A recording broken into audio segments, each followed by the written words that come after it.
on, rabbiting on, rabbiting on, rabbiting on.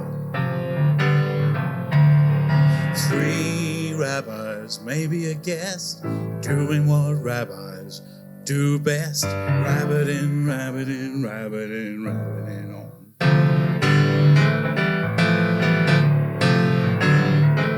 Rabbiting on, rabbiting on. There's gonna be some rabbiting on. 3 rabbis chewing the fat, a little bit of this and a little bit of that. Rabbiting, rabbiting, rabbiting, rabbiting on.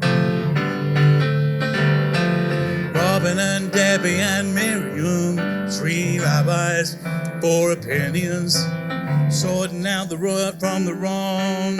They've even got their own theme song. Rabbiting on, rabbiting on. It won't be long before they're rabbiting on, talking about things that really matter. Yada, yada, yada, yada, yada, yada, yada. Rabbiting, rabbiting, rabbiting, rabbiting on. Fasten your seatbelts, here they are. Finchley, Edgware, Manchester. They're gonna tell you how it's gonna be tonight at JW3. 3 rabbis chewing the fat, a little bit of this and a little bit of that. 3 rabbis, you know the rest, doing what rabbis do best. Rabbiting, rabbiting, rabbiting, rabbiting on. Rabbiting on, rabbiting on. Here they come, rabbiting, rabbiting, rabbiting, rabbiting on. Good evening, everyone, and would you please welcome to the stage your hosts for the evening, Rabbis Robin Ashworth-Steen, Miriam Berger, and Debbi Young-Summers.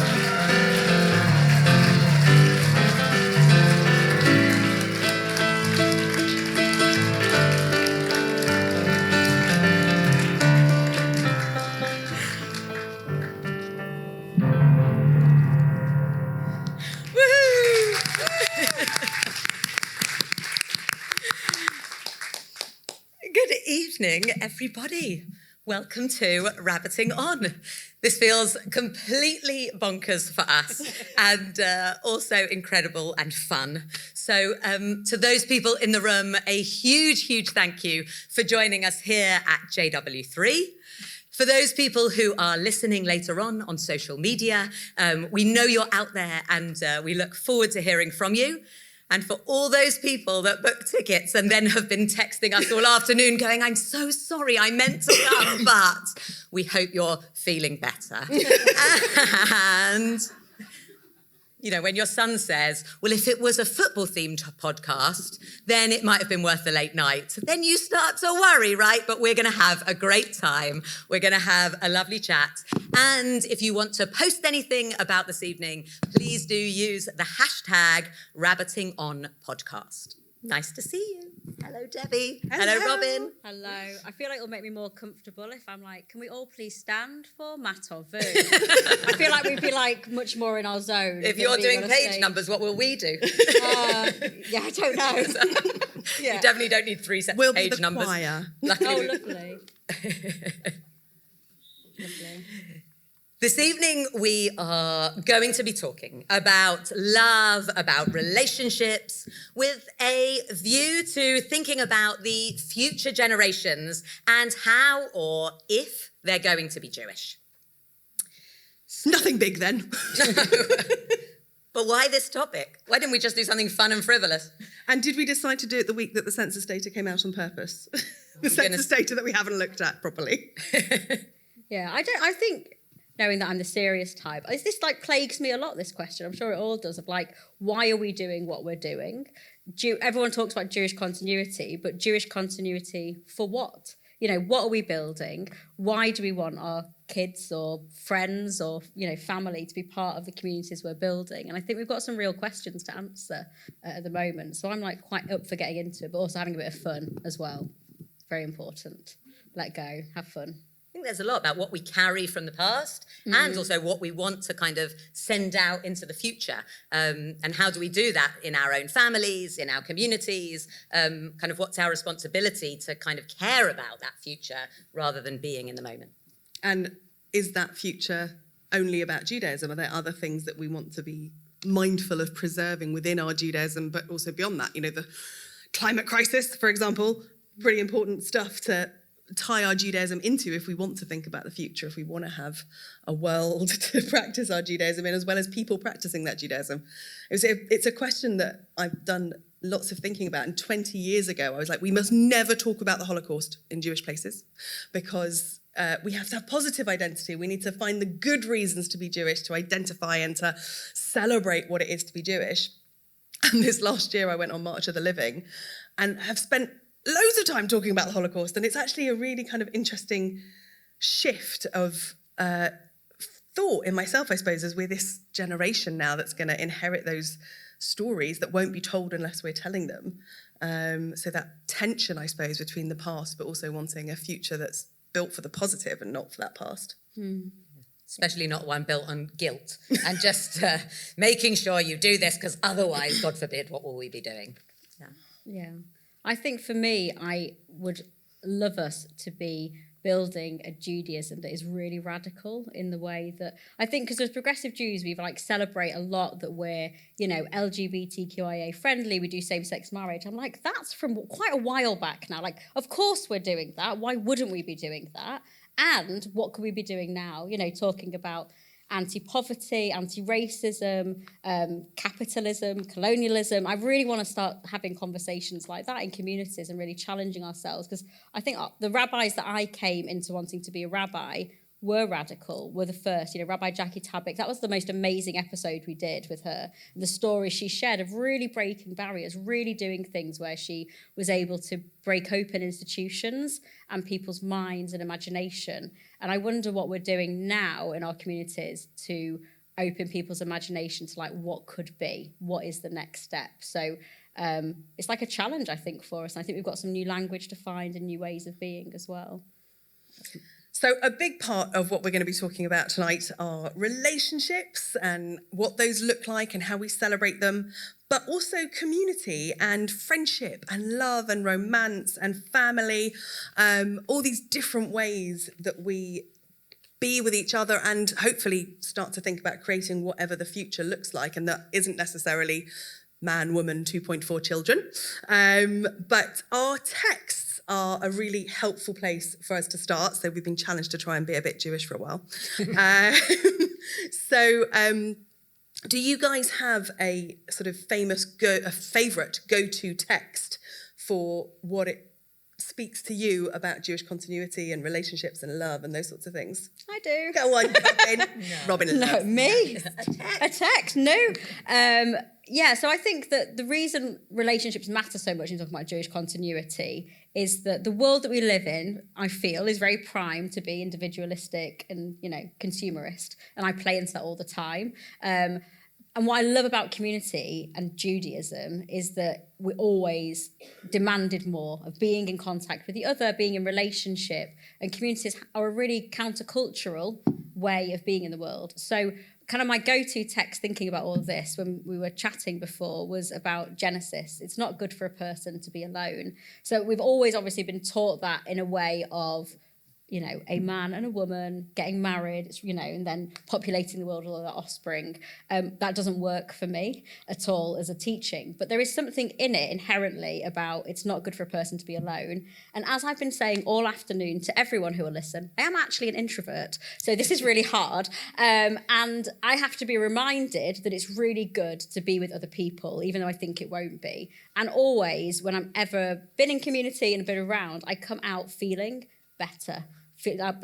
More in connection. I've seen a bit of divinity, the image of God in the other person. I don't know why I'm doing a dance when I say that, but that's kind of what it feels like. So that text for me is about the power of community And also maybe an answer to Jewish continuity for what? About encounter, about finding the divine as well. That's my go-to. That's beautiful. Thanks.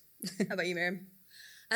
So, when liturgy becomes something that people have kind of heard so many times, it becomes that mantra. Well, I think sometimes at FRS, the healing prayer has become a little bit of that. But that quote that we start with, the words of Hillel that says, do not separate yourself from community. For me, there's something about being able to think about relationships bigger. Like when we use the word relationship, we think about couples. And yet there's something about what happens when we root relationships in that which is bigger. I mean, Judaism starts from the point of needing minyan. It's not just about not being alone. There are certain things we're not even allowed to do on our own or in groups of less than 10. And there's something for me about that thing of at the time where things are most difficult, at the time when it would be easy to kind of hide under the duvet and not come out and feel alone and feel that you are never going to get through this. What does it mean to say that's the moment to hear those words echoing of the words of Hillel that say, don't separate yourself from the community. Find yourself right in there and feel who is going to kind of be with you, walk life's journey with you, who are going to be those people that say, we're here for you. And, I think it's really easy with prayers for healing. It's a sort of a bit of a new phenomenon within our communities. I certainly remember when they first started being used in this country. And it was unfortunate timing, really, for us as a family, because it was just when my mum was really ill. Mm-hmm. And so Aelith would be bringing this, new, really enriching part of the service where it was really being able to reach out to the people in the room. And I'd have my brother sitting next to me going, I can't believe you can join in. They don't work. In that thing of like, what is this moment of prayer about? And that thing is, it's so easy for that to fall into a moment of, well, this is for God to reach out and to do something and to make change and to be kind of present and hands-on in the world. But actually, what does it mean at those moments to notify the community, to hold people with those names and to say, well, what are you going to do about hearing those names? What are you going to do? Because you're sitting in the same shul as those people. You're therefore in relationship with them. It's not just about being part of the family. It's about that extended family, which we call community. And therefore, we've all got a responsibility at that moment. So I had a very confusing moment at Finchley Reform over the summer when I came on a Friday night for an Ufruf. It was a gorgeous service. They usually are. And when you got to the healing prayer, which was gorgeous, I didn't realise, and actually the people sitting around me didn't realise that you were reading a sort of stream from the Facebook live stream, Zoom live stream, and you started reading messages from that for healing, and you said the words something like, and myself for my biopsy on Tuesday. I got a lot of comments. We looked at each other like, oh my gosh, Miriam, and you were just reading someone else's story. It confused me, I tell you. And I knew I wasn't, thank God, having to have a biopsy, but definitely, especially as the person that put it on the chat had the same surname as us. It was all very, it was a moment. Actually, what a beautiful way of telling the community what is going on. Not in your life, it turned out. Thank God. Thank God, indeed. So I often think the texts offer us images of relationships that we don't notice, in some sense, are not the regular, what we're in at the moment with the matriarchs and the patriarchs of Genesis, reading through that cycle. But for example, Naomi and Ruth are this beautiful image of mother-in-law, daughter-in-law relationship, of friendship. There are queer theories about them being much more and being lovers. And that sense that actually really devoted, important, central relationships can be much more than just man married to woman, or even woman married to woman and man married to man. Like, there's so much detail and intricacy. We've got Jonathan and David in this very complicated relationship, friendship, a friendship that was a lifelong friendship, again, could be a gay relationship. all these different models of what it is to be present with each other. They were definitely lovers. I think there's like no doubt about it. And when I was a Can I student, just hear the northern moment though? Ruth and Naomi. Oh, is it different in the south? It's different in the Naomi. Oh no. Oh. Just say. I mean, Okay. it doesn't matter. It's fine. Don't feel We've got a self-conscious about it. Southern audience in the room, so I just thought I'd Okay. translate. Not all of them. May I also just point out again that public humiliation is as if you're shedding blood. There's nothing humiliating about being northern. It's fine. It's Woo! okay. Okay. It's all right. Would Thanks, you like Miriam. Okay. Anyway, Ruth and Naomi. Ruth and Yeah. Naomi. When I was a student rabbi, one of our placements was at the Holocaust Centre in Hendon. And I did a text study about Ruth and Naomi and brought them in. And I shared, the facts that we know that it's the only time that the word love is used between two women, and the really textual evidence that they were much more than just friends.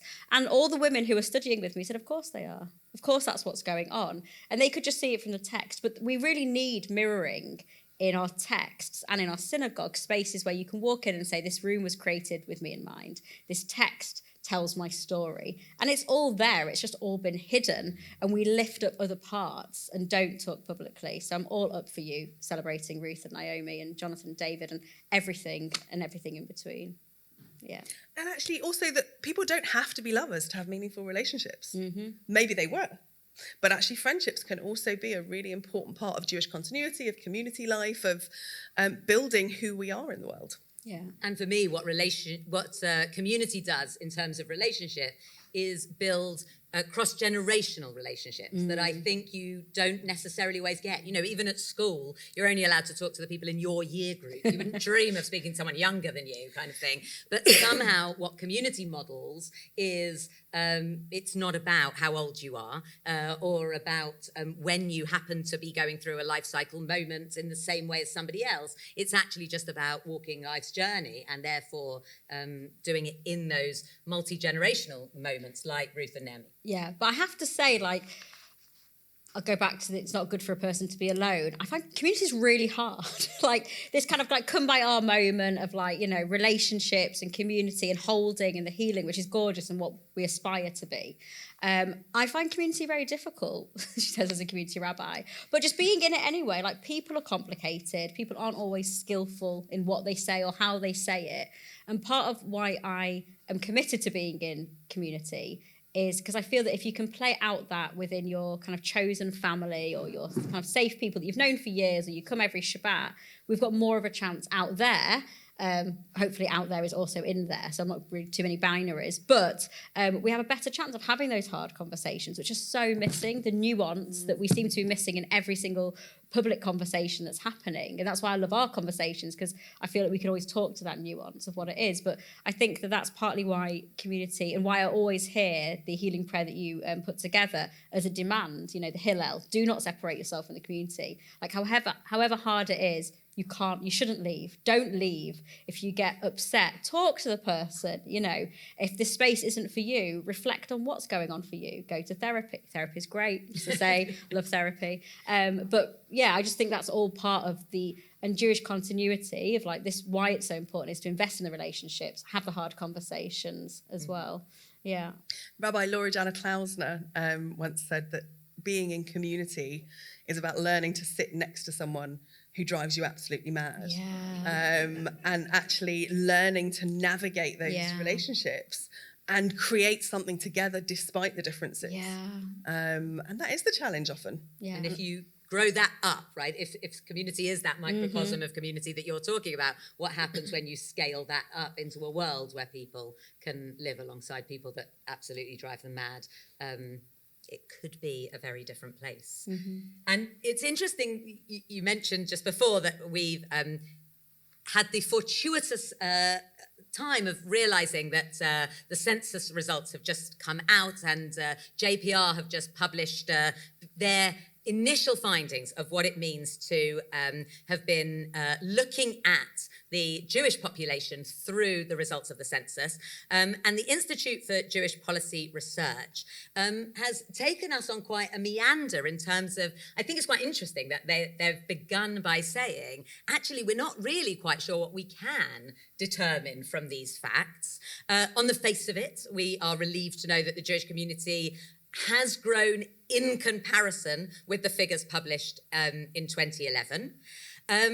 But there's really a lot of work to be done to really understand kind of what this means. I think one of the things I was fascinated to hear was that more people ticked the box to say that they were of a religion, whichever religion that was. And more people have said, perhaps, that they are Jewish when perhaps they left that question out or weren't prepared to answer it. And I wonder what that says about, some of that changing relationship with the world out there, and why is Big Brother kind of looking down on me and asking these questions if we can at least go that step of being able to say, I am Jewish in a public forum. So back in the year 2000, I was a student rep at the Board of Deputies for UJS. And there was a debate at the Board of Deputies as to whether they would vote to support the fact that the government had already decided they were going to put in a question about faith into the census. And did we support this move or not? Not that it would make any difference to the fact that it was being included. And there was a fascinating debate where one of the women who stood up to speak was a sheitel wearing Golders Green dwelling woman who explained that we absolutely must not support this move because this is how Hitler will gather the info and find us and get us. And then Ben Helfgott, who was the head of the Holocaust Survivors Association at the time, stood up and just had us all sort of felling. He says, darling, this is not how they're going to find you. Every time you shop in Tesco with the club cards and you buy the kosher food, they know. And I think we voted to support the government's question. And of course, the data is fascinating. But I think data is a really interesting challenge because actually we want to build who we are based on our values, based on what we want to be in the world, not based on statistics and, cold numbers and things like that. But of course, it's hard to ignore them. And as Reformed Jews, for many of us, our values and our sort of joy in our Reformed Judaism and our progressive Judaism goes back generations and includes inspirational kind of fights for social justice and supporting progressive causes, supporting and campaigning for an inclusive, progressive Israel. That's probably another episode some other time. Looking at the equality and fabric of the society and the Judaism that we want to build. And if we get too obsessed with, are we growing, are we shrinking, do we lose sight of some of that? Yeah, and I think we've said it on the show before, one of the greatest things, I always forget we're doing a show, I always get lost in the conversation, but we are doing a show. You can't really forget it in when this people context. tell me I've said something and then I'm like, how did you hear that? I was just talking to you two. I know, I just forgot for a moment, which is great. But that's what I love about the job on the days when it's going well, is the moments we get to live out the values, the moments we get to say a big stonking yes to coming on in. I think so often, the stories that I certainly hear of people coming into the community is the doors that have been closed, of the times where you've been told you're not Jewish enough, you don't eat Jewish enough, you don't wear Jewish enough, you don't shop Jewish enough, this idea of the proper Jew that we have. And very much we know as Reformed rabbis, progressive rabbis, it's about opening the doors up. It's not about, this awful phrase of marrying out, but instead, usually marrying in or just opening the doors up and becoming part of a really diverse fabric. And part of the thing I know that we all love is being able to be alongside members and people who have maybe been on the margins of Judaism or thought this couldn't be a space for me, but they find their space within it. As we know, love is love, and we like to welcome everyone in and have a space for them as well. So I've got on the script here that I've got to say the words that I don't really understand, but it sounds really cool. So we're going to hear from some members who have been celebrating and been brought into Reformed Jewish homes. So producer Dan, roll VT. we're really sorry that we can't be with you tonight, but we're huge fans of the podcast and of all of you. We decided to become Jewish independently. Completely independently. And we met on that journey. In fact, we met at the Beit Din weekend. We met at the online Beit Din. I am Jewish, I'm Reform. My background is Muslim, where my family are Shia. I actually was born in Glasgow, where my parents were studying. But otherwise, I was brought up in Muscat in Oman. I'm Deborah, I'm from North London. And I'm Sean, I'm from North Wales, and I was actually raised as a Christian. Every single time we kind of saw each other again, we'd be like, oh, it's you. Well, I think, and because Rabbi Debbi Young Summers is here, can I just say I'm sorry? Because the morning after we met, during your session, we were massively just side chatting and flirting, and you must have intuited that I was not paying attention to your amazing session on the mikveh because you called on me. And so I immediately turned into like a first year uni student because I'd not been paying attention.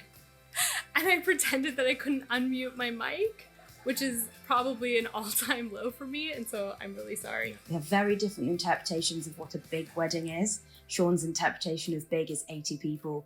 My interpretation of big is around Jewish 250. The ingredients of a modern romance. You need an online Beit Din. Right. You need a lockdown through COVID. What else? Embarrass yourself by pretending like you can't unmute. And a Seder. And a Seder. And a Seder. Passover, I first met Deb's family, and the extended family, which was quite an experience. I don't think I've ever ate as much food as I have that night. There was a lot to talk through. And that's when I got back in contact with Robin, and we wanted someone to speak to talk through some of the difficulties, some of the barriers, some of the issues we might face as an interfaith couple. We had a lot of discussions about how we would have a wedding that felt comfortable for both of us. And for me, the ceremony was a key part of that. And so we spoke to Miriam at Finchley Reform quite a lot. It was a tough time because of lockdown and kind of working out how we do this as a family to make sure that the children feel included. We didn't have the 7 blessings, but we had 7 statements or blessings that we kind of wrote ourselves, or I think there may have been some traditional ones in there as well. I think we use the traditional ones as more of a framework to guide us. The formal welcome into the community. Oh. Rabbi Sybil held up her talit, and they had us all under it as like a chuppah, and It was stunning. so moving. We organised the ceremony around the idea of a Havdalah service, so we were able to incorporate some bits of your culture as well. And we all kind of stood under together. Rabbi Sybil asked if we'd like to read 3 verses each, which was fantastic. So we got to read from Parashat Balak. And Which you loved because... It's talking donkey. Yes. Yeah. Also, for example, obviously we didn't have alcohol, we didn't have wine, as you wouldn't have Havdalah service, but we had Vimto because it is the blood of Manchester, but also... And also we sort of grew up with the thinking it was a drink in the Gulf. Miriam's guidance to us, because we were going to have a mixed faith blessing, was don't worry about the ritual itself, worry about the message that you want to convey, and we'll craft the ritual around the message. I love the community-ness of it, in addition to how inclusive and open, the stress on Tikkun Olam, the stress on, we honor our tradition and our heritage without being slaves to it. What it let us do was craft something that celebrated Sean's kind of Welsh history and Welsh culture. His family are all Welsh speakers as their first language, and that was a really key part of their lives together. And so for us, we did blessings in Hebrew, English and Welsh. We had both of our mums come up and light candles and give us blessings. I hadn't expected to be that meaningful to me until it was the moment when all of a sudden it's like, okay, actually there's some significant differences here. But we negotiated it really well, I think, and incorporated lots of nice sort of symbolic things. Because so much of what it means to be Jewish is about, we live in a world that is not yet redeemed, and we will continue to fight for justice and to make this a better world. And that means that we are going to change things to make them better and more open and more inclusive. It was a really lovely blended approach that worked out really, really well for us. And everyone said it was the most moving wedding they've been to. So I'm not competitive. Hello to everyone there in London. Sorry we can't be with you in person, but it's been lovely to share our story with you. Thank you. Have a great evening. That's really it from us. Thank you for having us and enjoy the rest of the live. Thank you so much for listening. It's been wonderful speaking to you. We're so good that we can't be here in person. However, we are absolutely... Well, you definitely need to come to the Northeast because we can definitely bring the party. But I hope everybody has fun in London. So we'll say bye for now. It's been an absolute pleasure. Lahi trot. Shalom, y'all. Bye. Oh, I loved that. We hadn't seen it. I kind of feel like I need to apologise to Christina. I didn't know I'd done that. Sorry, Christy. I love it. I'm also jealous of her jumper. Everyone's jealous of her jumper. They had great Hanukkah. Yeah, it was. I might have looked at Target's website this week, and I'm very sad that we don't live in America. We might have someone in the room who's already said that if they're going next week, they would take orders and bring them back. Take a spare suitcase, ladies. We've got some orders from the stage. Luggage. It would seem. I loved seeing them up there and hearing. You don't often get the chance to hear couples reflect back, actually. So it's really interesting hearing, because I did Adam and Shereen's mixed faith blessing or ceremony after wedding or whatever we call it for dual heritage. And it's really interesting hearing what they thought of it and how they celebrated it. And obviously we know that the picture of those three couples, it's much wider than that in terms of diversity and people that we're marrying in different settings and all different ways. But I really liked the chance to be able to hear back from them about what mattered. And I have to say that picture really brought me back because that was the first ever interfaith or wedding I'd ever done. And I was absolutely terrified because they are terrifying things because so much work and effort's gone into it, and it really showcases the importance of these formal rituals we have, which is why it's not only heterosexual couples. In every single imagining, we need to have rituals where formally we are witnessing and saying we care about and we're invested in you and everything that you're going through as well, and trying to craft rituals about that as well. Thank you so much, Greg. But sometimes it keeps falling down. Sometimes it's easier. Sometimes it's easier to get couples or to get people to know that they need to think about the ritual when there's a reason why they can't just have an off-the-peg ritual. Yeah. And actually, I kind of all the time, whatever it is, whether it's a bar or bat mitzvah, whether it's a wedding, whatever it is, the assumption that people make that well, I'll just come and you've got one recipe and I'll just take that product.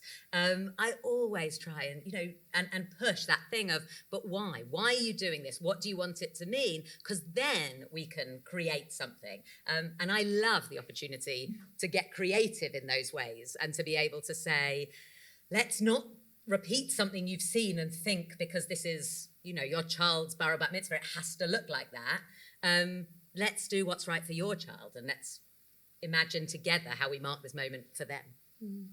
Yeah, I had a fascinating conversation this week with two born Jews who had reached out wanting to talk about how to bring Judaism into their wedding.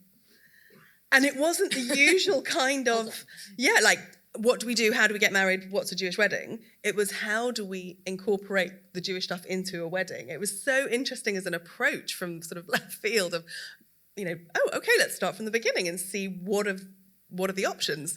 And I think the ability to be creative, to celebrate everybody's relationship, whatever journey people have been on, whatever point they've reached into their relationship and making the celebration really represent who they are and what their journey has been, and that their life can still be meaningfully Jewish, whatever that looks like for them, is so important. And it's such a wonderful time to kind of demonstrate how ritual can connect us to meaning in our lives. And obviously, there are so many other opportunities, and we all love creating rituals and marking moments of change and shift. And but when people are really open to that idea that we don't have to be bound by one little page of what we're supposed to do, we might include the bare skeleton of it, but we can build so much around it, and it's a fantastic thing. Yeah, and that. Oh, sorry. Go on. Got really excited. I was going to say that I think like our responsibility is huge as leaders of communities, of cantors and rabbis, of really leading the way, of being able to say we have got a responsibility and the power to make sure our spaces are ones where we're reflecting and holding space for people, because the pain of exclusion and, you know, Reform Judaism hasn't always been, you know, we could have been a bit faster maybe on the uptake of celebrating and campaigning for same-sex marriage. We got there, but there's more we could be doing now, I think, as well. More for that later. But the power of exclusion is huge. And I think I've shared this before, but my dad's not Jewish. Oh, really? Shock. I never mention it. But there was nothing like... Are you also vegan? I am vegan, yeah. Yeah, I am. So...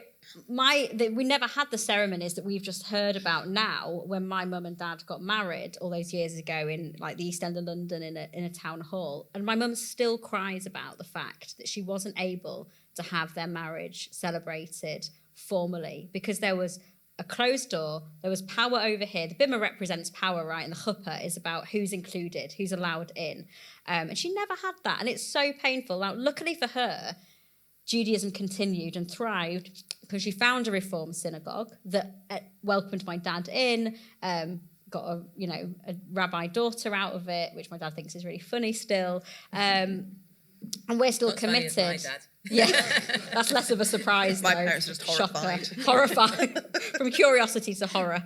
But they're lucky that they found that. But there are so many other families, and I hear them all the time of like that exclusion, that rituals not being open. Why would you want to be Jewish? Why would you choose Jewish community if you've been excluded in such a painful way? So that's why I feel like our responsibility is huge in being able to say, here are our values, a big yes. I think it's important we do have boundaries, so it's not like a kind of a woolly yes to everything, like racism, not okay. You know, there are clear boundaries of what we don't allow in, transphobia, for example, but it's really about saying yes and opening the doors.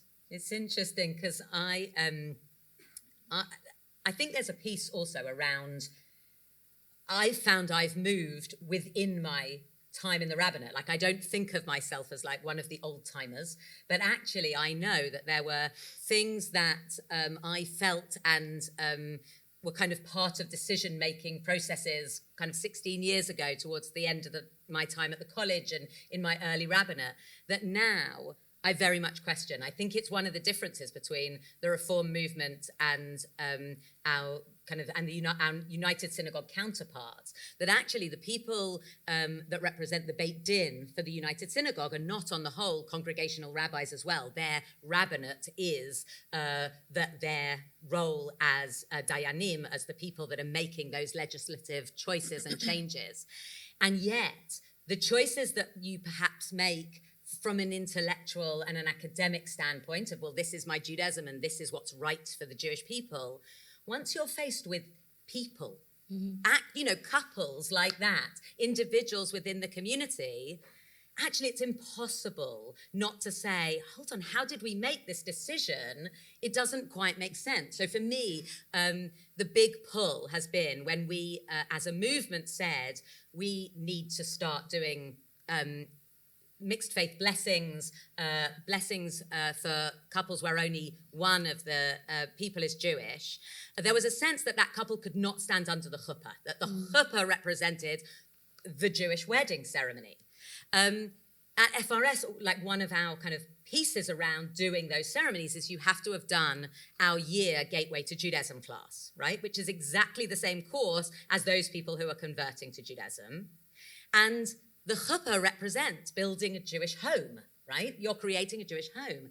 And it's impossible for me to think that somebody who has not done an entire year of study, but for all the reasons in the world has chosen not to make that one step more of an interview at the Beit Din, wouldn't be able to stand within a structure that says I'm fully committed to building a Jewish home with my Jewish partner and creating Jewish children and bringing that family up within synagogue life. And we have so many families like that at FRS where the non-Jewish partner is so much part of the fabric of community that denying that structure for me was a big move, it needed the people to make it obvious that perhaps we've still got a journey to go on in terms of the assembly to be able to say, this is always going to be moving, and what's right for one family is right for another.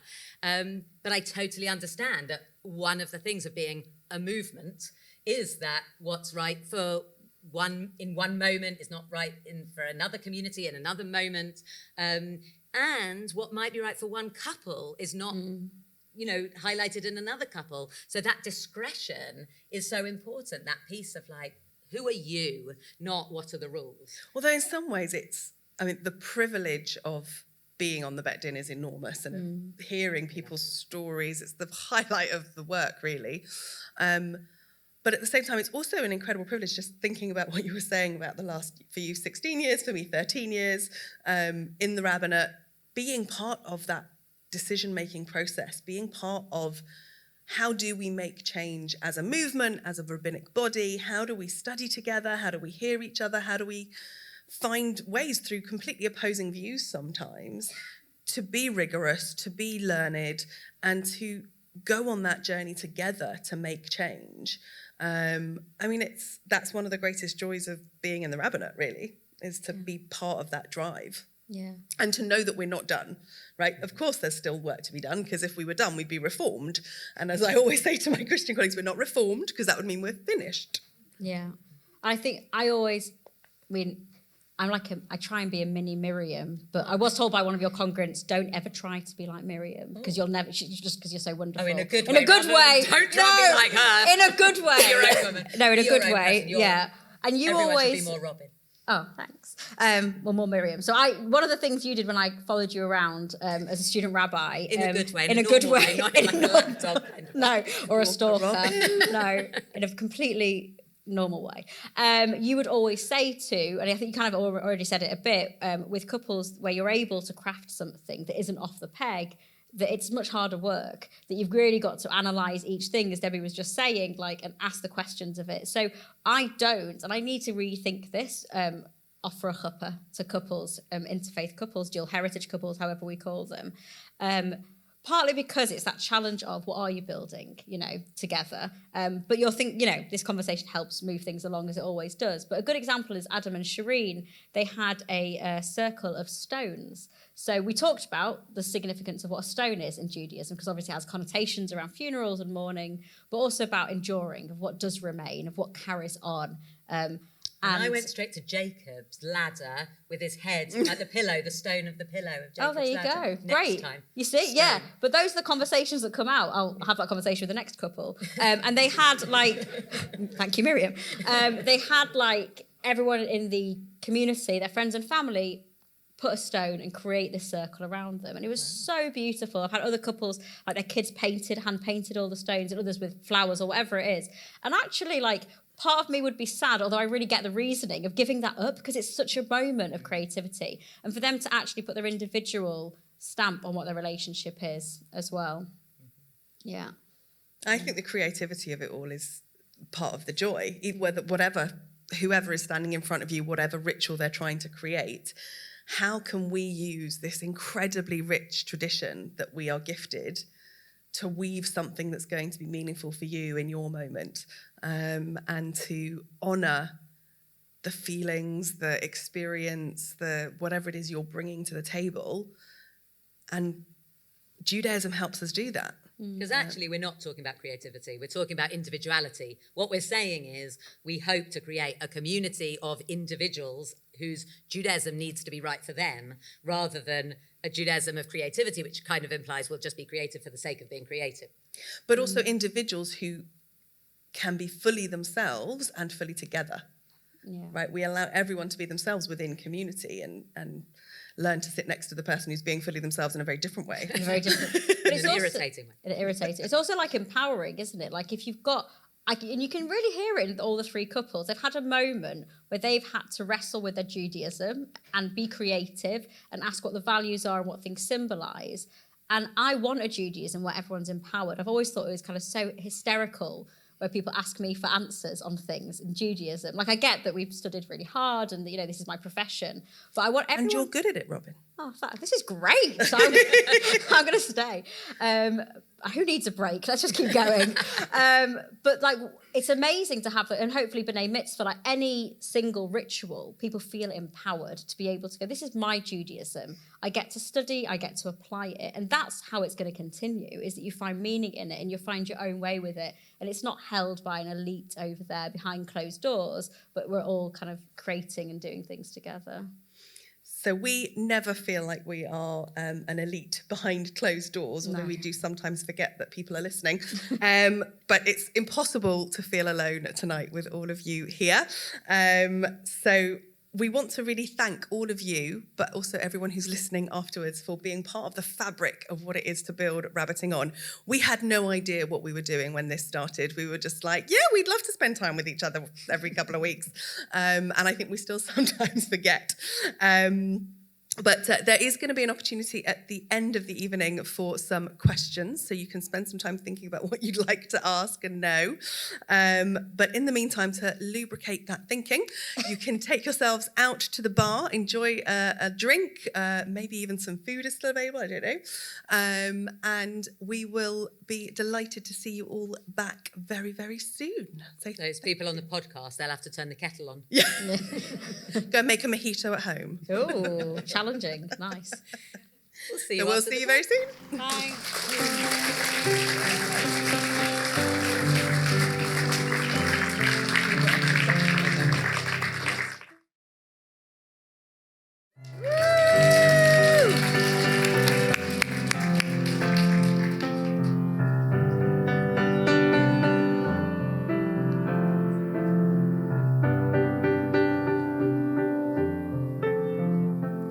Is it just me, or do the days these days go by that much more quickly than they did? So many strange things going on, so many pieces of the puzzle that don't fit.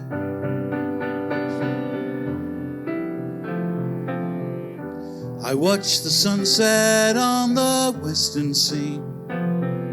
The light plays on the water, and it feels to me that I am blessed to be here, despite all the unrest and the way it may appear. I'm grateful for what I'm about to receive. Let me be grateful for all that I've achieved, and when I'm looking for a place to hide, when I feel broken inside, remind me, grateful.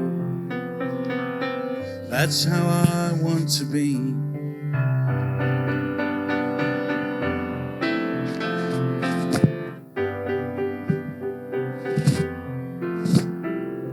Just look around, it doesn't take that much to be confused or be upset. When the world is upside down, and what you see is not always what you get. There's been so many things I should have done, and so many others that I would not have done, had I known then what I know today. But then again, I'd not have learned along the way to be grateful. When it's not quite how I imagine, I'll be grateful for the lights and sound and action when I can't tell wrong from right. When I'm wound up far too tight, release me, grateful. That's how I want to be.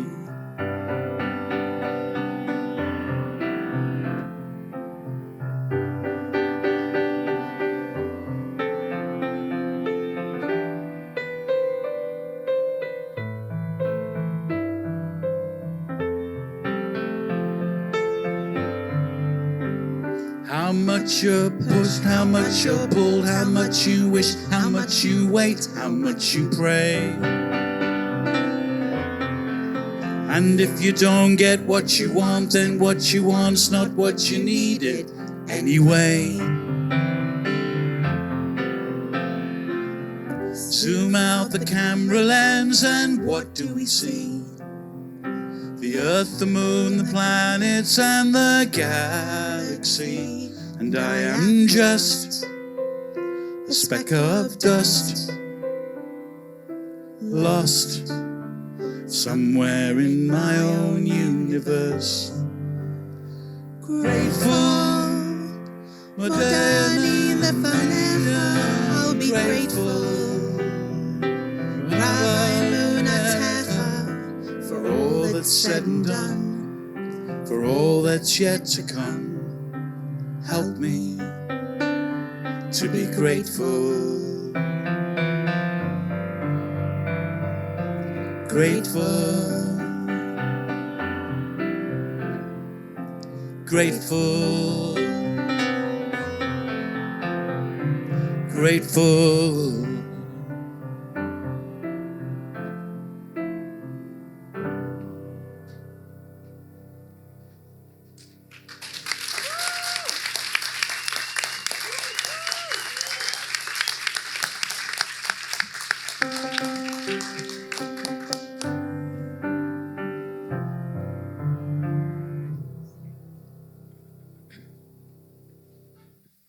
Totally beautiful and definitely extraordinary. Thank you so much. When I think about what it means to be grateful, definitely having extraordinary colleagues is up there on the list. A huge thank you to Cantor Zoe Jacobs and the wonderful Daniel Cainer.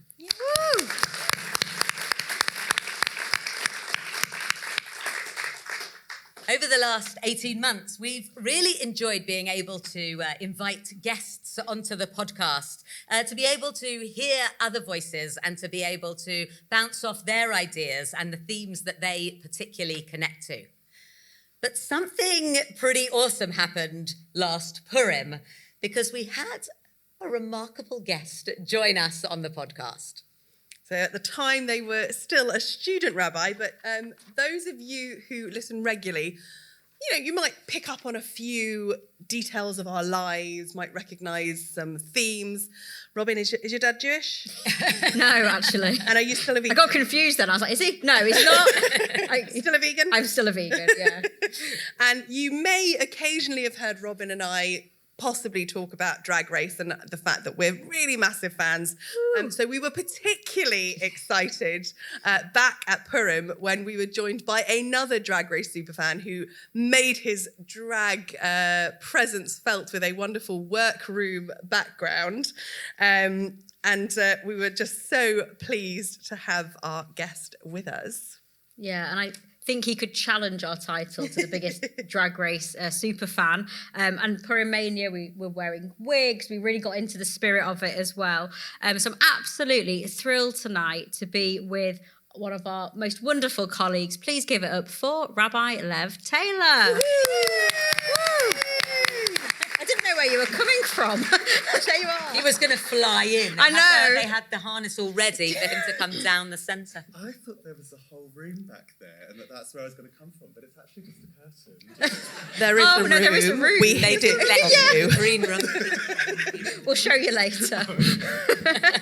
While we're doing gratitude, can I say thank you from everyone in the audience and all the listeners, because just listening to you guys is so heartwarming. And tonight I've just sat here for the first hour and I think it's the first time since I became a rabbi that I've been able to actually receive Judaism rather than just having to give it, and it's just warmed my heart up so much and just made me feel so proud to be a Reformed Jew. So really a lot of gratitude from your listeners. Oh, that's gorgeous. Well, now we're going to make you earn it. You'd better work. Oh, yes. Very good. Well, we're just I'm sorry. Moving the microphone right? a little nearer. I want to understand a little bit about this special role that you play within the Jewish community, because I hear that behind the scenes, you're doing rather more than the rest of us are in terms of when it comes to helping people find love. Tell us a bit about it. I'm sort of intrigued. I am a self-appointed shadchan. If the progressive Jewish world needs one thing, it's more arranged marriages.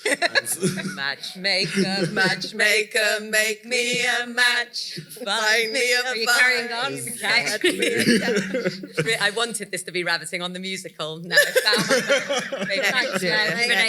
When the Cantors do it, we can have a special Cantors rabbiting on special with the musical element. Oh my goodness. For next time. Full thing of fiddler Yeah. with like Reform Judaism's like life built into it. Oh, I like it. Bring me in to play for a Masera. I would love it. You're hired. My whole life, though, seems to be an episode of that. If I were a rich man, I'd built a new synagogue and a mikveh, and I've got my list, but, you know. And his conclusion is that he would study Torah all day, which is what I would do. But you're not studying Torah all day, you're helping people find love. That's true, we did have a point talking about this. And so one of the things that I started doing on a very casual basis was setting up mostly LGBT Jews with each other. Because, surprisingly, people in our world actually do reach out and say that online dating's not working for them, and they're feeling lonely and they would like to be hooked up. And initially, on a very informal basis, people would come to me and I would call up friends and say, oh, I've got an accountant who's 5'4" and 35, and she's looking for a woman of like similar age and background, that kind of thing. And then, when lockdown happened, me and my housemate and close friend Joe decided to turn it into something a lot more formalised, which included a Love is Blind Zoom event where we put people into different rooms with people that we thought they would match with and got them to talk to each other, and then got them to come back and feed back how it had gone.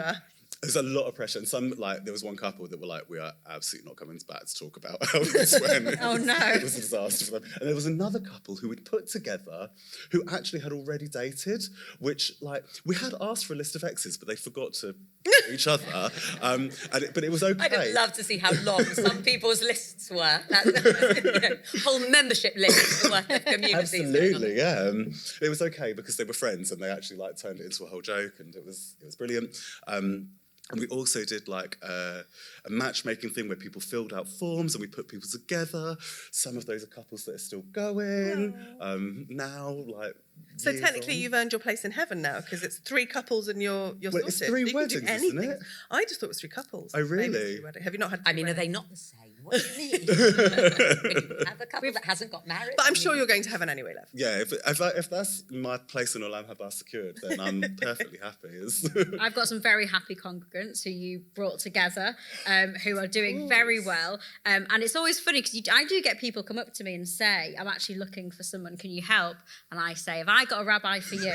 And I pass them on. But I think it's so beautiful that it's something that my eyes have been open to about the role of a rabbi, of actually what it is to bring people together and find connections. I think Debbi and Miriam are also brilliant at this, of just knowing people. As rabbis, you get to know people, you get to know them intimately, and you can see where there's loneliness or where there might be connections. So for you to do it in such a practical way is a really beautiful thing and so important as well. I want to know what your top criteria are there, because when you gave the initial, that moment at the beginning where you were like, oh yeah, the accountant, the age, so you were going for height, profession, age. I'm suspecting that of all the tick boxes, they might not be the ones that are going to make you your absolute, now you've found your match, because they're just the age that they are. And I can assure you, if top of the list had been profession, my husband would not have married me.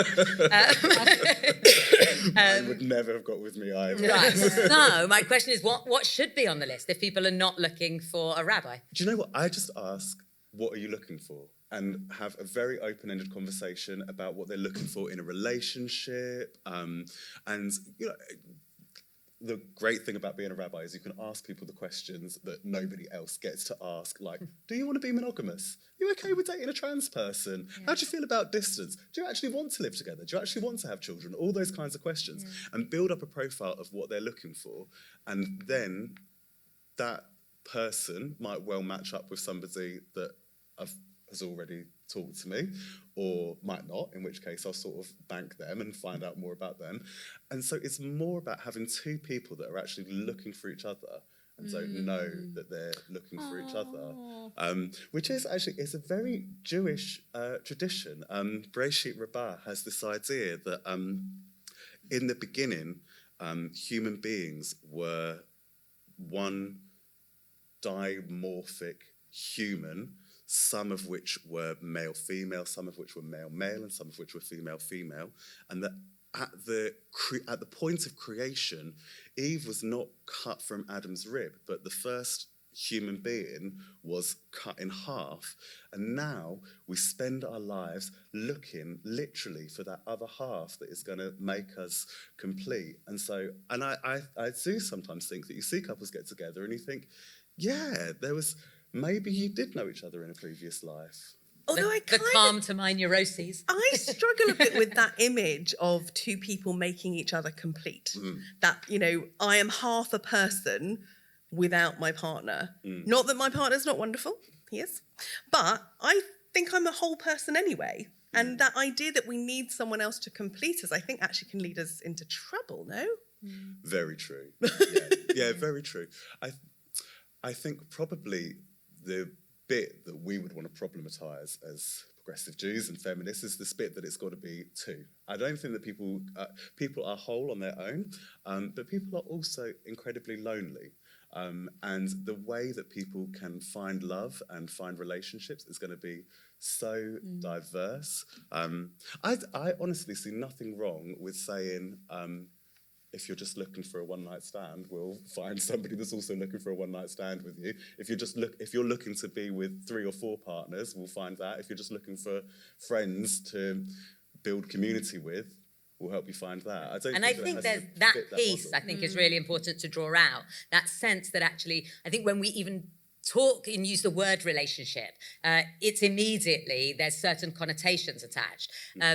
And actually that fulfillment of finding the friend, the companion, the purely platonic relationships that actually raise up and enhance your life can do, just as much as the partner or the husband, the wife, the whatever.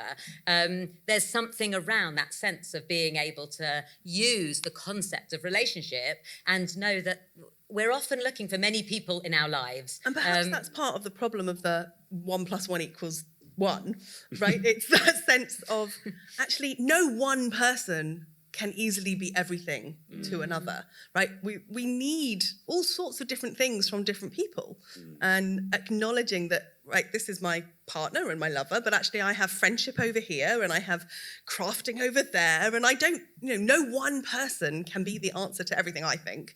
And actually it's a lot of pressure in this world. We see these romantic visions on screen of these people who complete each other, but actually we need all sorts of things through community, through friendship, and sometimes we might not have romantic relationships at all because we are fully fulfilled through other things that we're doing. It's interesting, isn't it, though? Because sometimes there's not the label. Like, I find it often it's actually around bereavement where these things come out a lot, where within halakha specifically, within like Jewish law, there's a very strict framework of these are the people who are the mourners. These are the people who are allowed to grieve at this time.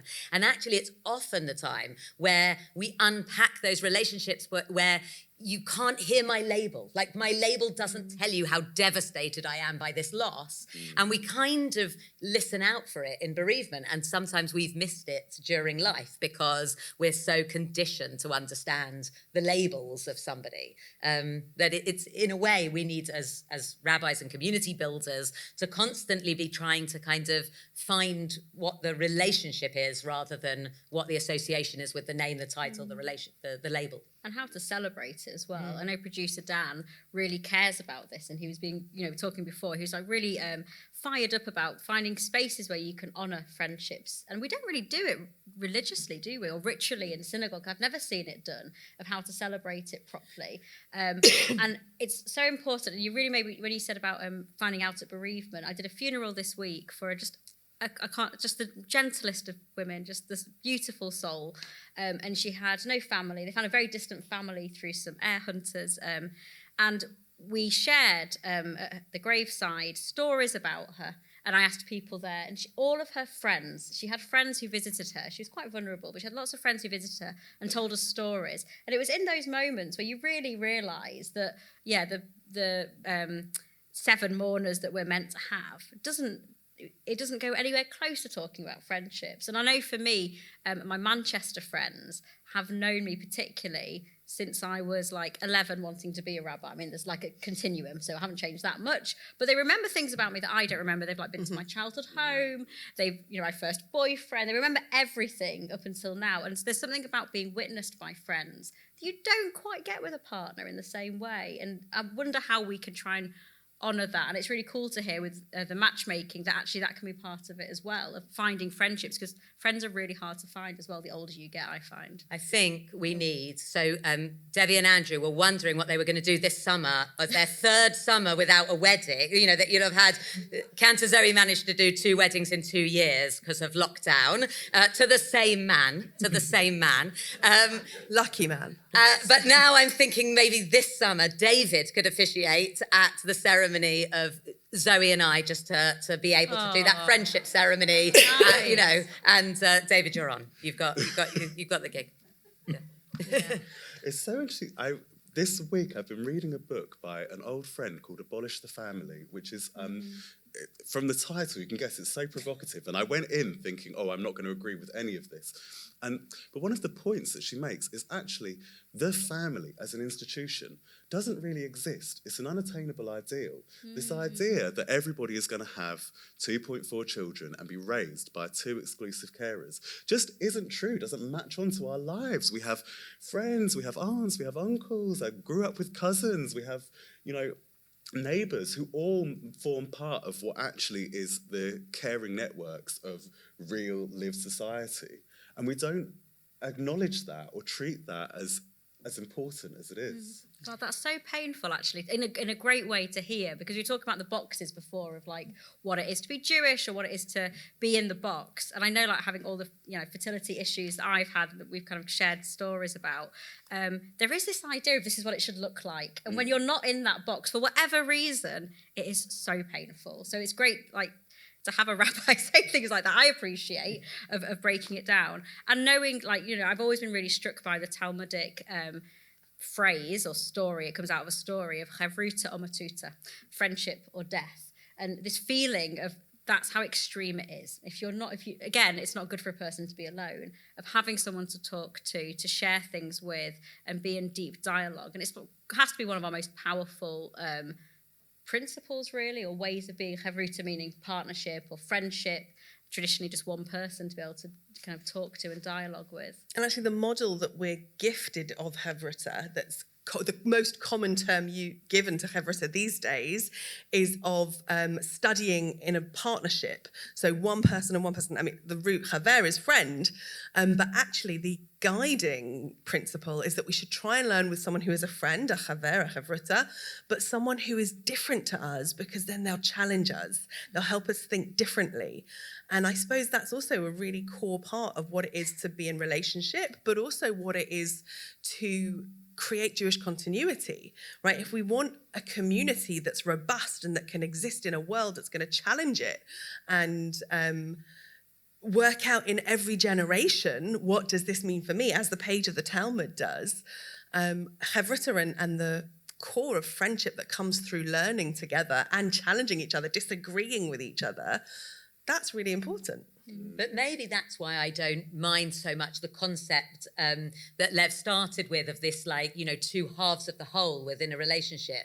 Because rather than it being 2 pieces that make up kind of, the identical symmetry of the 2 halves, for me, there's something about what does it mean to find that response, to find the challenge, the other half, the calm to the neuroses, the ability to plan when you're last minute, the opportunity to be able to be in partnership in very different ways, and to be able to model that just in a partnership in order to be able to not feel that you need to be completed, but to be faced with the complementary other side of the way that you do things in order to self-check a lot of the time to go, is this the only way of doing things? Yeah. I think for me, I don't know, I think the older I get, the harder friendship gets. I don't know whether that's just because I move, hopefully other people out there will be feeling the same thing, so I'm not being completely vulnerable on stage. But moving city, being a bit older, finding friendships is really difficult. And again, because of the Jewish framework that we have, of the idea of Chevruta, it's really important. And I always remember I did a service at a synagogue. I won't name any names, no gossip on the stage, but a synagogue. I was doing a service. No, you can guess. Anyway, it's actually not about the synagogue. I made that much more interesting than it actually is. The synagogue was fine. They're not going to come out bad at all. It was great. Did a service, and I had a moment where I said, it was a Friday night, Kabbalat Shabbat, turn around to greet the person next to you, and someone after said to me, that's not why I come to shul. I don't want to have to talk. I want to be reflective. I want to just sit. I want to be by myself. And it really stayed with me of like a challenge of what is it that we're doing here? Is it right that I demand that someone talks to the person next to them when they do want? And I am an introvert, so I get it. Like I don't like talking to people all the time. But actually, Judaism demands that we're in contact with the other person, that we're trying to make friends. And I always used to hate it when I was young, especially in Manchester, which is very particular, as people in the north will know, like, and maybe other northern small communities. There's always an element of like, I must know you, right? Like, do you know so-and-so? Are you related to, and I used to hate it because I felt very parochial and small and awful. And then the older I get, I think it's so beautiful. We like imagine, I must know you. Right? We must be connected. We must be family. And eventually we find someone over there, a distant something. We're like, see, I knew it. We're friends. We're family. And I actually love that now about the smallness of it and going into, whatever it is, a deli or whatever, and knowing that actually somehow we're all connected. And it's part of a kind of like big dysfunctional friendship, family. And for me, the synagogue, I'll wrap it up in a second because I feel like we've gone on because I'm excited. For me, the synagogue, we had a very small family, just the four of us really, and other people dotted around. The synagogue, Manchester Reform, really was our family. Like it really was our friendship group and our family. And it did us a great deal of service. I think we would have really struggled without it actually. So the power of friendship and family. I've always wanted at Limud conference, the Jewish education conference over kind of Christmas time, 2,000 Jews in a conference centre, everyone wearing a name lanyard. And I've always wondered what really should be on those badges. It's just got people's names. But I think if people were allowed to choose an interesting bio line, a bit like people have in kind of WhatsApp, but what they were challenged was, what's the line that's going to connect you to the most people in this room? It would be a fascinating way of kind of how do people see themselves in that context. We did it at synagogue this year for the High Holy Days. Instead of tickets, we had name lanyards. And there were a couple of people who kind of challenged that of like, why do I need to come into synagogue with my name?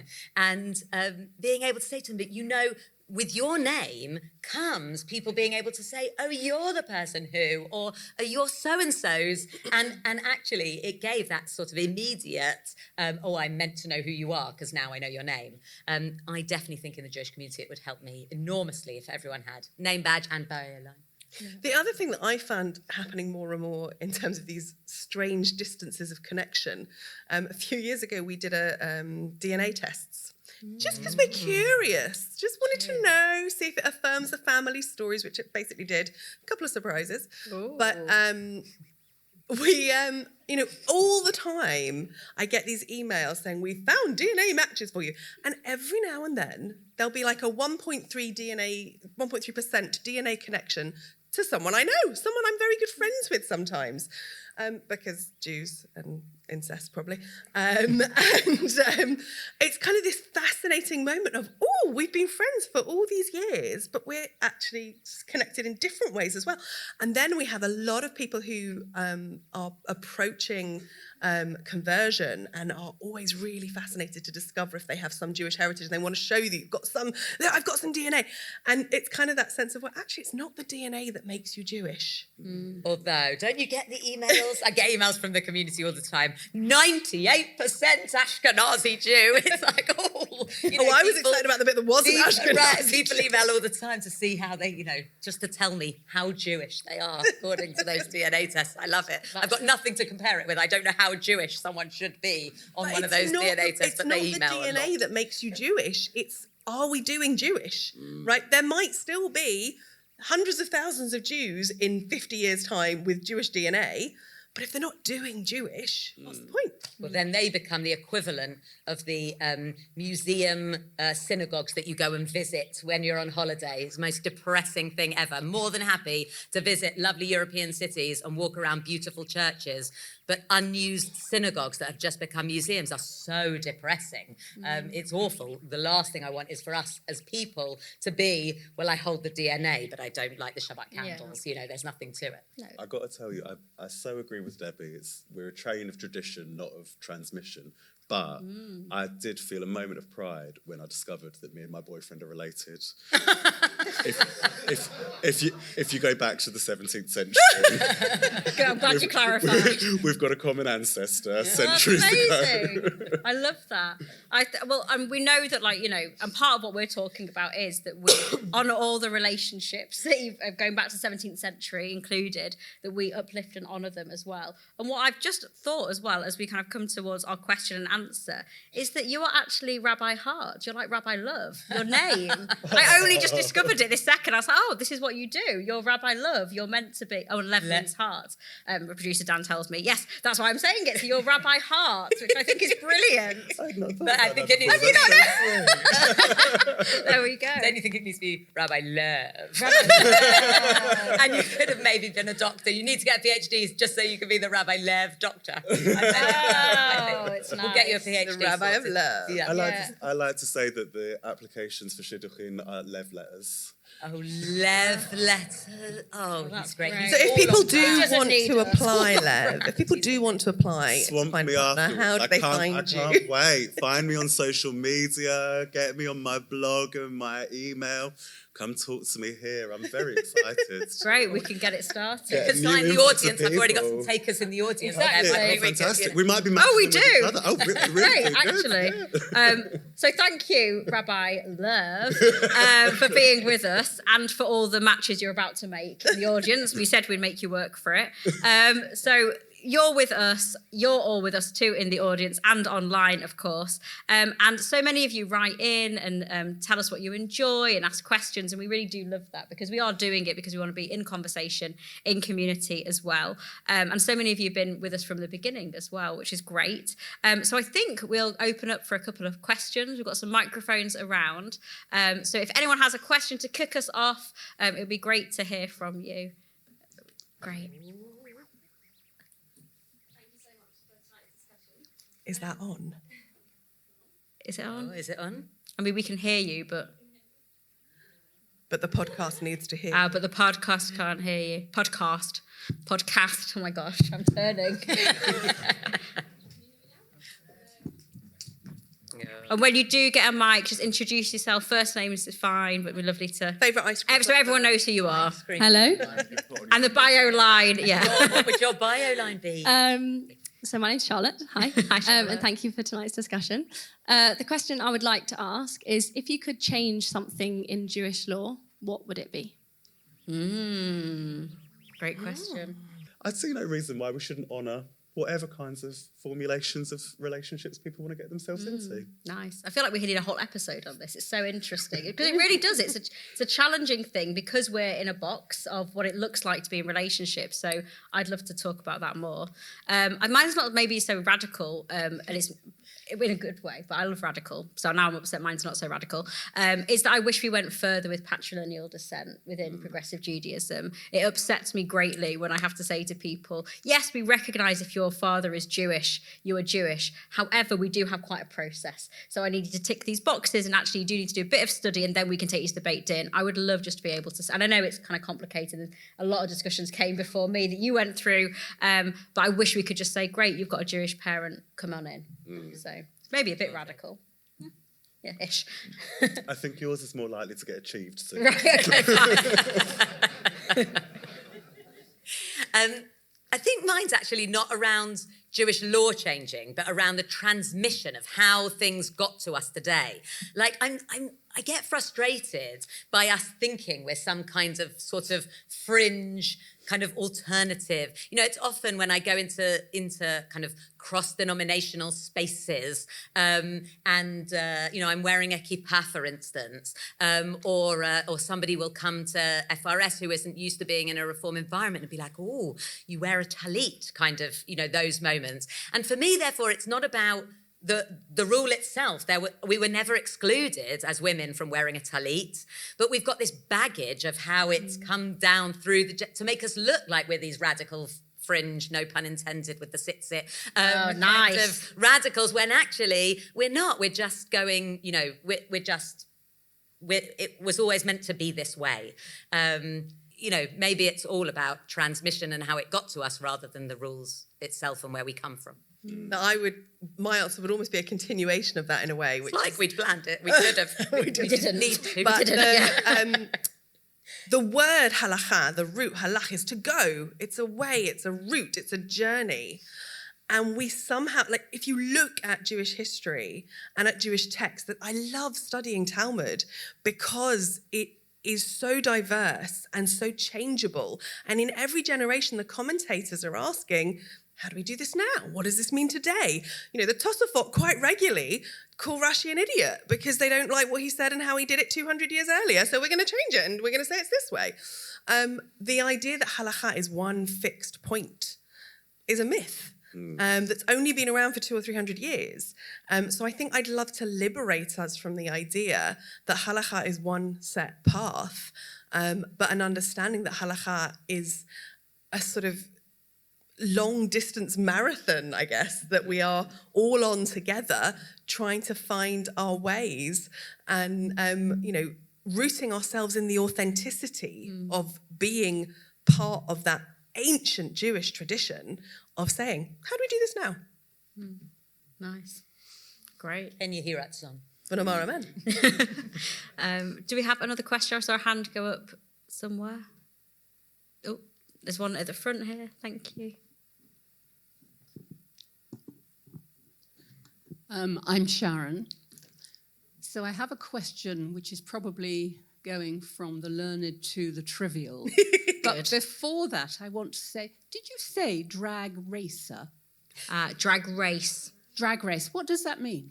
Oh, I'm so glad you asked. So, and we need an episode. We're going to recruit you. So, Drag Race is a show that's been around for years now, fronted by RuPaul. RuPaul's Drag Race. That's it. Exactly. Yeah. Drag queens competing to be the next top drag queen of whatever season. Okay, thank you. It's always good to know that sort of thing. And now it's on so many seasons that even I've lost track and can't. Yeah, there's plenty to catch Too up many on. countries. Lev, do you have a drag persona? I'd like to be Cruella de Vil. So I'm Bet Din. Beth Din. You see, you shouldn't have had. But go, come over to your question. And that wonderful photograph, Beth Din. Sorry. What I was going to ask you was also quite lightweight. For all of you, what's perhaps the funniest thing that's ever happened to you as a rabbi? The strangest thing that's ever happened to you as a rabbi? Oh, great. I don't know. Oh, we're just going to repeat the question. Oh, you have a think whether you can tell the story or not. So what's the strangest or the funniest thing that's happened to us as a rabbi? I always feel like Miriam, you should go because you've got the best stories. I do have a lot. I feel like I have to go through the filing cabinet of like this crazy moments. I guess my favourite is the synagogue was just down the road from Reuben's house, which was a large Jewish care home. And we took one afternoon the kindergarten children to go and sing for the elderly residents of Reuben's house. And as soon as we arrived, a gentleman, one of the residents, met us at the door and said to me, "Oh, You're so beautiful, you could take me home with you. Don't leave me here. I'd be wonderful. I'd make a wonderful husband. Why don't you break me out of here? You can take me home. I'd drive you around. I'd be your chauffeur. I'll be your sugar daddy. And he was going on and on and on. The kids start singing, luckily, to take the heat off this exchange. And he says to me, so which one is your child? And I say, oh, actually, I'm not here as one of the mums. I'm here as the rabbi. And he went, oh, I'm so sorry. I thought you were a woman. Best story. That's not So you do drag brilliantly. Yeah, we didn't even have to. Yeah. If we're sticking with cringe, I'm going to tell a funeral story. So one of the first funerals that I did, I work for South West Essex and Settlement Reform Synagogue, community in Essex. Nobody here is from Essex. Nobody here is from Essex, otherwise you would have shouted so much louder than that, so much sooner. Well, Essex Jews are loud and proud. The cemetery that we use also in Essex is Cheshunt, and it is right next to Tottenham Hotspur's training grounds. People are familiar, and all of our fans, all of our congregants are Tottenham fans. Maybe we need to start calling our congregants fans. Absolutely. I like that. All of my FRS fans. I think they've got to call themselves that. I don't think we can still call them the Yid Army, though. That's a whole nother episode. Just writing this down for producer now. Second one. So nearly all of our members are Tottenham fans, apart from the West Ham fans who don't get on with the Tottenham Who were fans. there when Rabbi Tony Bayfield was growing up at Swezzers, and therefore part of Very that. important. Exactly. And we were... And so often it brings a great deal of comfort to people to know that their loved ones are being buried beside their favourite football team. And this is one of the first funerals that I was doing, and it was the coffin procession, and we were walking along so somberly, and this man's son is stood in front of me like this, and just as we're getting to the end of the procession, goes, "Yes!" And everyone looks round and goes, "What?" And he goes, 2-1 to Tottenham. And his mum slaps it round the back of their heads and says, "It's a funeral." And he says, "The old man would want to know." I love that. I wish I went first, because my story is just not... It's just not as... It's not as good as that. Mine's like a tiny thing that I could think of in the moment. I'll probably think of loads later. Was also at a cemetery. And that's often when, as a progressive rabbi, I meet members of other communities who aren't Reform. And it's often the first time I've seen a female rabbi, because I was the first one in Manchester. It's always kind of like a thing. Like, oh, I didn't know you could do that. And how long have you been around? And is that really a thing? And I always go, there are loads of them in London. It's just, yeah, I know. It's for you that you were the first woman rabbi in Manchester. Yeah. Did you not know that? No, that's like an accolade. Yeah, thank you. Thanks. Breaking Two of us now. boundaries, glass ceilings, you've just smashed through them. Smashed it, yeah. Thanks to all the female rabbis who came before, and had broken down some barriers at Jackson's Road, because we were the last synagogue to let women carry scrolls as well. So it's come on a long journey. We're still on it, but we're getting there. Anyway, back to the funeral. So yes, it's a big thing. There's also Rabbi Lisa Barrett's now in Manchester, which is great. So there's two of us. But someone said to me, "Oh, I don't believe in female rabbis," and it just made me think of, what's Santa? Yeah, but it's the fairy, isn't it? When in Peter Pan, when you don't say the name of the fairy, you say I don't believe in tooth fairies, Tinkerbell, and then a fairy puffs away. So I was like, "Oh no, Rabbi Jackie Tapping! Oh no, Rabbi Sybil Sheridan!" I had a great time. I was really giggling, and I was like, "You can't say that. Are they still there?" Robin, I was once asked at a wedding if a similar situation, someone just United Synagogue was talking after the wedding, "Do you believe in gay rabbis?" And I looked at him, I was like, "Yeah, they're not like the fairies." Some of us are. That's what I was going to say. Get to be there. Another question, please. Got any other questions? That was a stonker, though. No. I'm scared to say your This- name now. No, I'm going to say her name is Naomi, and hopefully to get back on track with the North, who I think Correct. have already gone out there and cancelled me on social media. My name's Naomi, and I'm wondering what you think is the future of progressive Judaism, and whether it's the future you'd want it to be as well, like what you think it will be, and if that's good or not. You're the future. You are the world. Nice. Is the music. I know, I got it. You're just singing directly at me. It was just a bit off-putting. Thank you. That's what Zoe thinks as well. Yeah. I recently, last summer, did the Queer Yeshiva, which was a LGBT-focused Talmud study. And at the end of it, talked with a very senior colleague called Rabbi Richard Jacoby, who his dad and my granddad were friends. And he said, the whole time I've been here, I've been wondering what our family would make of this. And I said, and he said, they would have no idea what we were doing here, and they'd be so proud it was happening. And I hope that as new generations take on progressive Judaism, it will progress in ways that we can't possibly understand. And as long as people are keeping alive that spirit of justice in the name of Judaism, I feel like Judaism has a future. Amen to that. Moses in the yeshiva. Yeah. I know we're going to come to a close, and I feel like that was just the perfect way to do it. I'm completely with Lev on this. I sometimes worry that I, in some ways, and this is the teaching of Rabbi Judith Rosenberry, and presiding over a museum sometimes, and not a synagogue. I wonder how Judaism can live in a space that was created so long ago and for such different purposes and by such a different set of people. So, we've got Talmudic stories, don't we? When rabbis come back, they like time travel, which is why I love Judaism, because we have time traveling rabbis. And they come back and they see it and they say, I don't recognize this. Like, why am I not being celebrated? So just repeating what you've said. But a strong social justice, I want us also to make a mark on the world, really.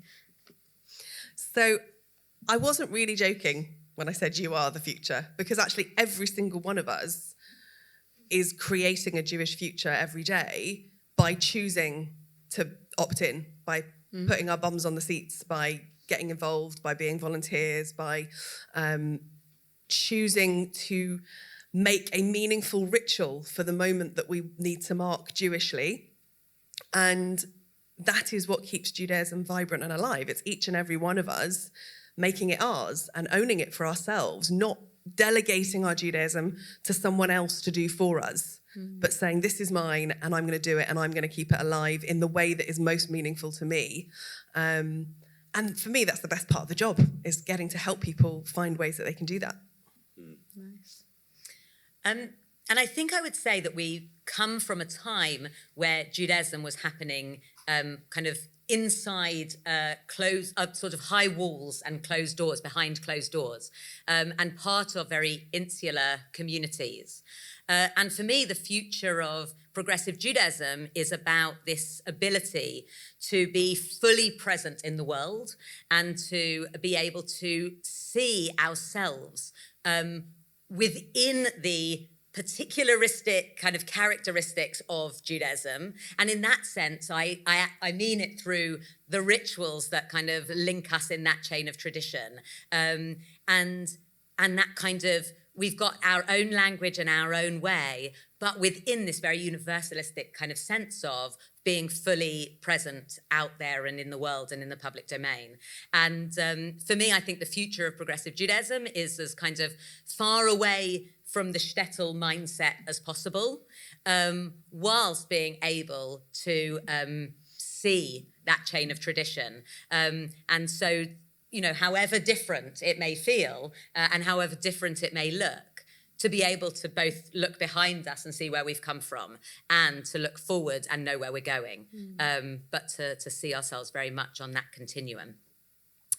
I think that is really all we've got time for this evening. But I've really enjoyed it, and I hope that we will do this again, because part of the conversation and the questions has really helped to make me think and feel part of this as well. I hope that people who are listening on the podcast will keep the conversation going as well. With the hashtag #rabbitingonpodcast, you can keep asking the questions that you'd have liked us to have answered tonight as well. And that is the joy of having more episodes to come. We will be back in a couple of weeks, gearing up for Hanukkah and allowing us to bring some of that light into the darkness. But I wanted to just begin by saying a huge thank you to Rabbi Lev Taylor and to Cantor Zoe Jacobs and to Daniel Cainer.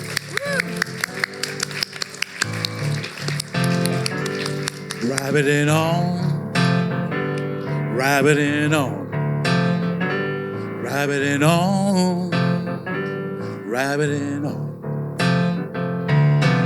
3 rabbis, maybe a guest, doing what rabbis Do best. Rabbiting, Rabbiting, rabbiting, rabbiting on. So rabbiting, rabbiting.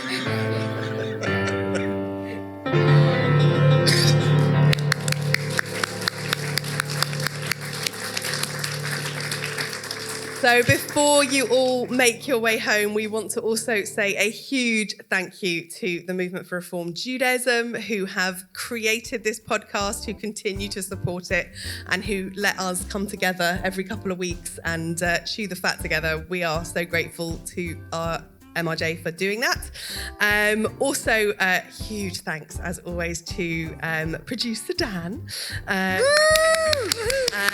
who Miriam is going to say more about in a minute, but also to Judy and to Raymond and all of the team here at JW3 who have helped us feel at home and looked after us this evening. So thank you to JW3. this is the formal part. Rabbiting On is brought to you by the Movement for Reformed Judaism. The series producer is Dan Jackson at Trace Productions and The Cool Stuff. Woo! And as we say a thank you to our couples, another thank you to Rabbi Lev Taylor, to our couples, to Christina and Alex, to Adam and Shereen, and to Debbi and Sean for sharing your stories. We also want to thank the amazing production team here who have helped make this live happen. They have been Greg Blank, Carmen McPherson, Graham Miller, Gary Naseby, Max Power, Sarita Robinson, and Roy Saatchi. Thank you to all of you. I am Rabbi Miriam Berger. And I'm Rabbi Debbi Young-Summers. And I'm Rabbi Robin Ashworth-Steen. Good night. Good night.